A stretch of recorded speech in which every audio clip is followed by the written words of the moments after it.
El martes, el Financial Times publicó un informe que hizo que todo el mundo se pusiera alerta y prestara atención. El presidente Donald Trump acababa de volver de un viaje destacado a China, donde tuvo largas conversaciones con Xi Jinping. En esas conversaciones, el FT afirmó que Xi Jinping dijo que Vladimir Putin podría lamentar su invasión a Ucrania. Esa es una declaración sensacional, comprensible que fuera noticia mundial y generara análisis y comentarios.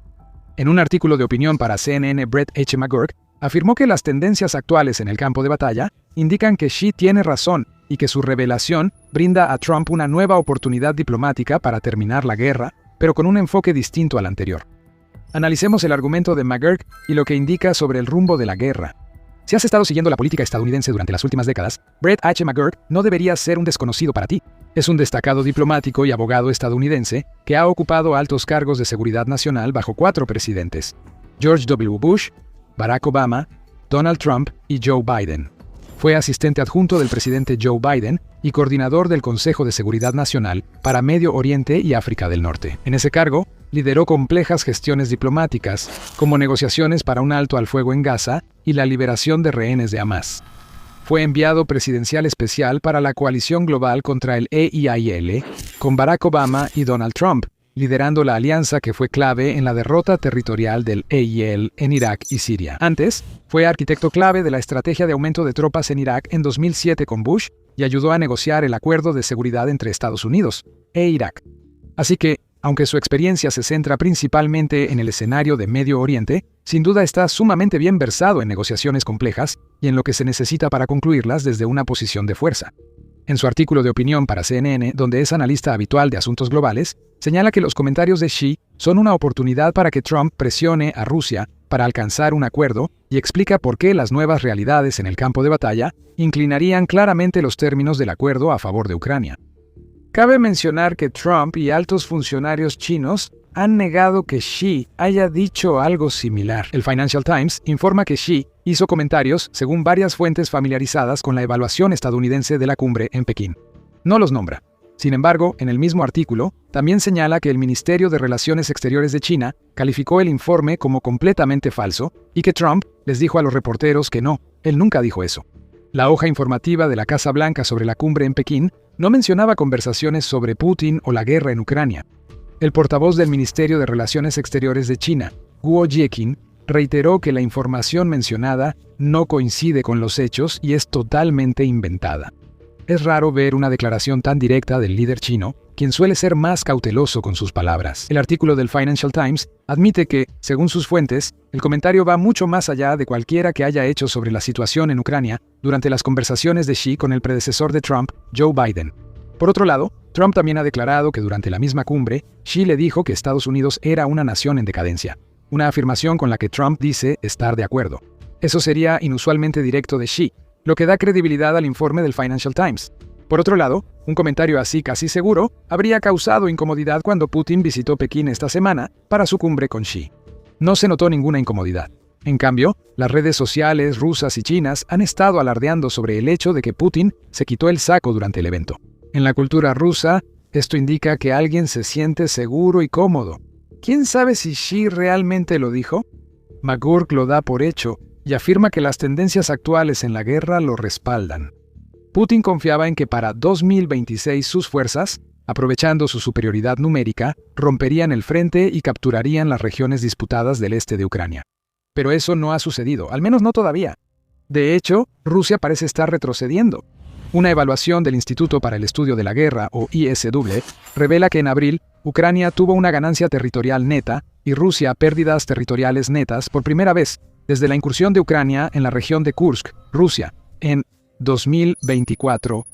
Según el informe, se recuperaron unas 45 millas cuadradas de territorio. El rastreador de la guerra de The Economist también señala que, desde 2026 hasta la fecha, Ucrania ha tenido pequeñas pero significativas ganancias territoriales por primera vez, desde 2023.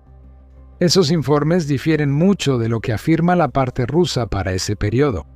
El jefe del Estado Mayor ruso, Valery Gerasimov, afirmó recientemente que las fuerzas rusas habían tomado alrededor de 656 millas cuadradas de territorio, capturado 80 asentamientos y liberado los últimos asentamientos restantes en la región de Lugansk durante 2026. Imágenes geolocalizadas publicadas por rusos parecían confirmar al menos la última parte de esa declaración. Llámalo niebla de guerra o propaganda, pero otra estadística respalda los avances ucranianos, los intercambios de cadáveres entre ambos bandos. El número de soldados muertos intercambiados entre ambos bandos ha sido durante mucho tiempo un desafío para las afirmaciones occidentales y ucranianas de que las pérdidas de personal de Rusia superan por mucho a las de Ucrania. En ciertas zonas, esas estimaciones han llegado a niveles absurdos. Por ejemplo, evaluaciones de inteligencia ucraniana a finales de 2025 estimaron que hasta 27 soldados rusos murieron por cada ucraniano muerto durante la lenta captura de la ciudad de Kupiansk, aunque Reuters no pudo verificar esa cifra. Esta semana, el comandante en jefe de las Fuerzas Armadas ucranianas, Alexander Syrski, situó la proporción general de bajas significativamente más baja. Sobre los muertos, según el día, la proporción es de 7 a 9 veces. Esa es la cifra de bajas fatales, dijo él. Puede ser 3 veces menor que lo afirmado para Kupiansk, pero sigue siendo extremo. Una regla militar indica que una fuerza atacante suele requerir una ventaja numérica de 3 a 1 para tener éxito en una ofensiva. La relación sube a 5 a 1 si la zona está muy fortificada. Estas proporciones implican que los atacantes sufren más bajas que los defensores, lo cual es común. Así que 7 o 9 a 1 representarían pérdidas terribles para los rusos. Analistas occidentales independientes suelen ser más reservados en sus estimaciones. Fuentes como el Centro de Estudios Estratégicos e Internacionales, o CSIS, sitúan la cifra en alrededor de 2,5 a 1 a favor de Rusia en cuanto a bajas totales, incluyendo muertos, heridos y desaparecidos, con una proporción mayor a favor de Ucrania solo en cuanto a muertes. El problema es que los intercambios de muertos entre ambos bandos han estado fuertemente sesgados en sentido contrario. Desde la invasión rusa en 2022, se han realizado intercambios regulares de cadáveres, según datos recopilados de fuentes oficiales por el rastreador ruso de bajas de guerra Lost Armor. En total, Rusia ha devuelto 24.955 cuerpos ucranianos y ha recibido 3.450 a cambio. Eso da una proporción de 7.23 ucranianos muertos por cada ruso muerto. En 2026 hasta la fecha, se han devuelto 3.528 ucranianos a cambio de 155 rusos, una proporción de 22.76 a 1. Eso es significativamente menor que los números intercambiados en 2025, donde 16.304 ucranianos fueron intercambiados por 439 rusos, una proporción de 37.14 a 1. En el último intercambio, la semana pasada, 526 ucranianos fueron cambiados por 41 rusos. Eso sigue siendo una proporción de 12.8 a 1. Pero los intercambios, que ocurren casi cada mes, han rondado los 1.000 contra 10 o 20 desde hace tiempo. Ucrania sostiene desde hace tiempo que esta gran diferencia tiene dos causas. En primer lugar, han afirmado que los rusos están inflando las cifras al incluir a algunos de sus propios muertos o partes de cuerpos de soldados caídos que ya habían sido parcialmente devueltos anteriormente.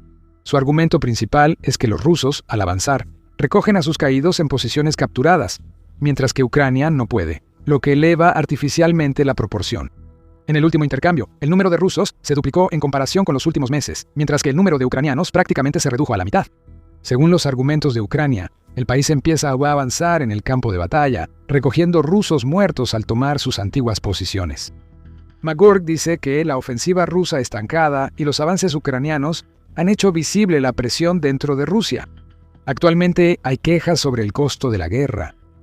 Recientemente, en una inusual muestra de disidencia, el parlamentario ruso Renat Sulaimanov advirtió que la economía rusa no puede sostener una guerra prolongada en Ucrania. Señaló que el 40% del presupuesto federal ahora se destina a defensa y seguridad, una vez y media más que el gasto social total.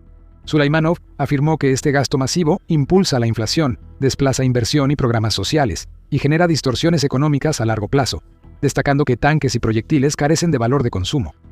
Este tipo de comentarios suelen hacer que alguien termine cayendo accidentalmente de una ventana del piso 24.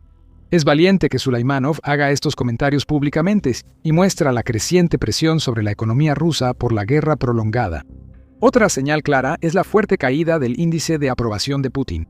La encuestadora estatal rusa UTSIOM informa que el índice de aprobación de Putin cayó a 65.6% a finales de abril de 2026, el nivel más bajo registrado desde el inicio de la guerra contra Ucrania.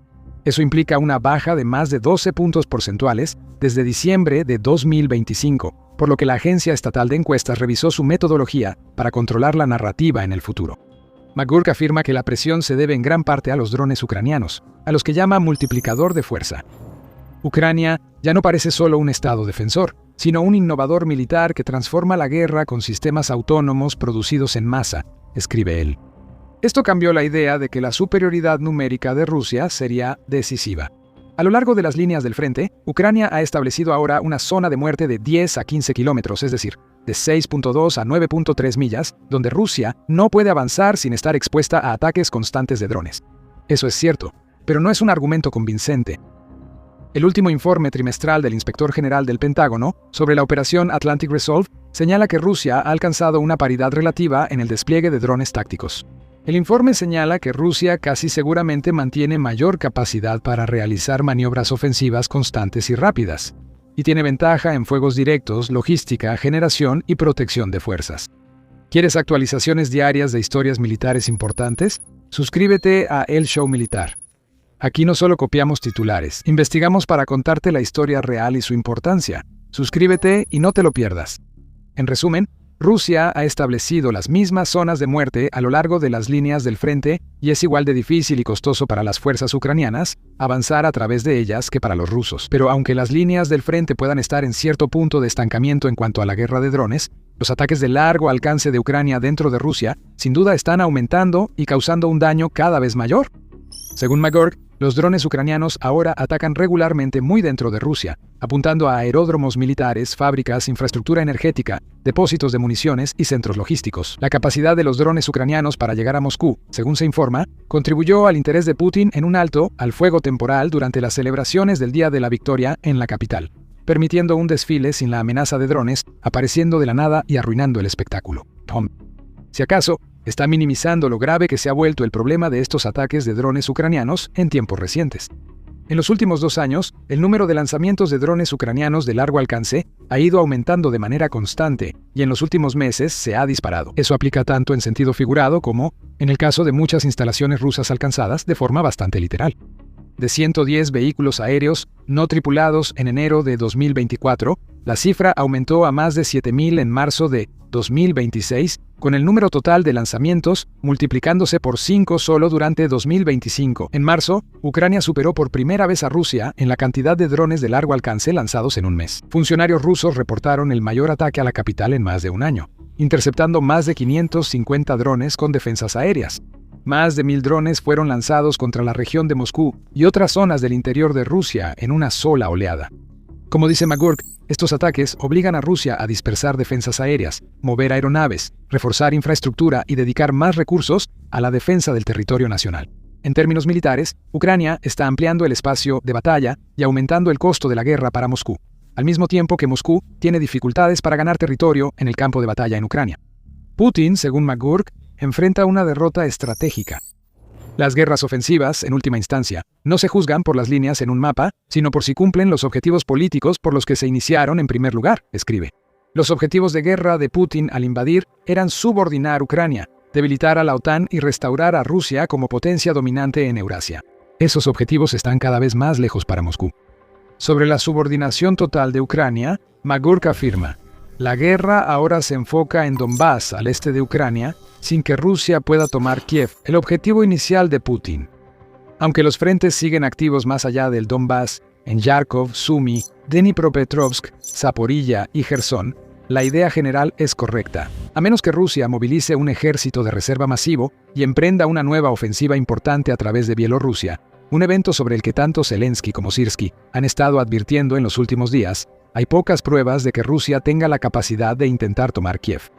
¿Puede Rusia volver a ser una potencia dominante en Eurasia? Depende de a quién preguntes. Mientras algunos como McGurk ven esa posibilidad cada vez más lejana, en la reciente cumbre en Pekín, Putin y Xi no parecen haber recibido el mensaje.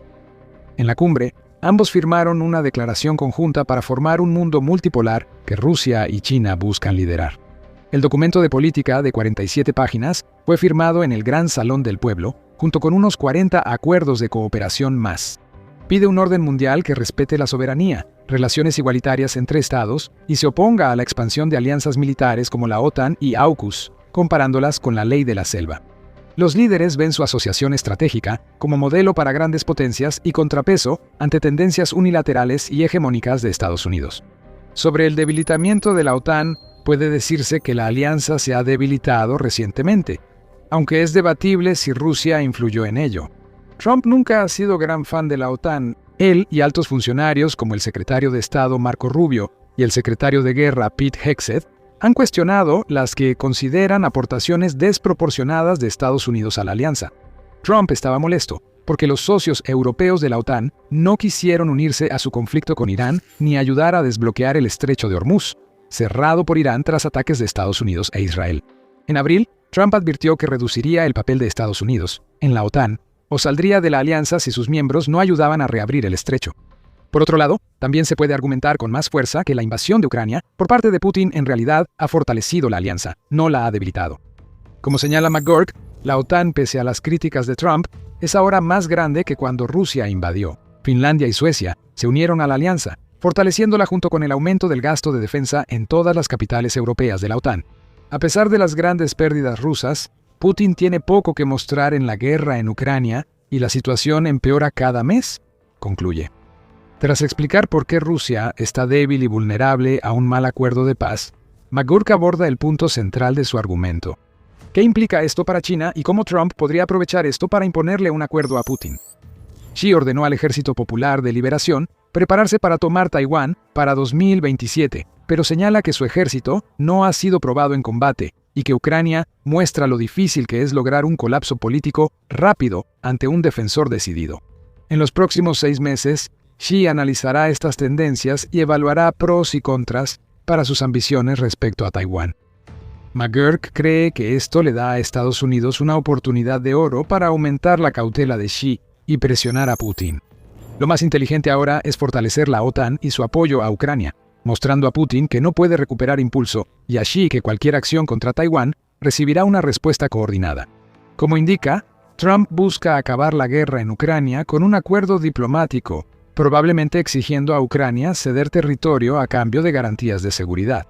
También señala correctamente que la diplomacia ha fracasado porque Ucrania no ha estado dispuesta a ceder territorio que cree poder defender militarmente, mientras que Rusia todavía cree que puede tomar ese territorio por la fuerza. Con su experiencia, afirma que las negociaciones decisivas rara vez prosperan cuando ambas partes están igual de confiadas y el tiempo favorece sus metas a largo plazo. Ahora, con las tendencias a favor de Ucrania, McGurk cree que los supuestos de este estancamiento ya no aplican. El supuesto que sustenta la diplomacia de Trump, basado en sus propias declaraciones, ha sido que Ucrania, como la parte más débil, debe hacer concesiones en la mesa o de lo contrario, perderá la guerra en el campo de batalla. Ese supuesto, antes cuestionable, ahora es falso, escribe. Las nuevas realidades en el campo de batalla abren una oportunidad para la diplomacia. Ucrania confía más en su defensa y depende menos de las promesas de Washington para su defensa futura. Rusia ahora enfrenta un futuro de crecientes bajas y presión económica sin ninguna posibilidad de lograr un avance. Según McGurk, eso reinicia la situación. Como era de esperarse, los intentos de Estados Unidos por negociar un acuerdo se han detenido desde que inició la Operación Furia Épica contra Irán.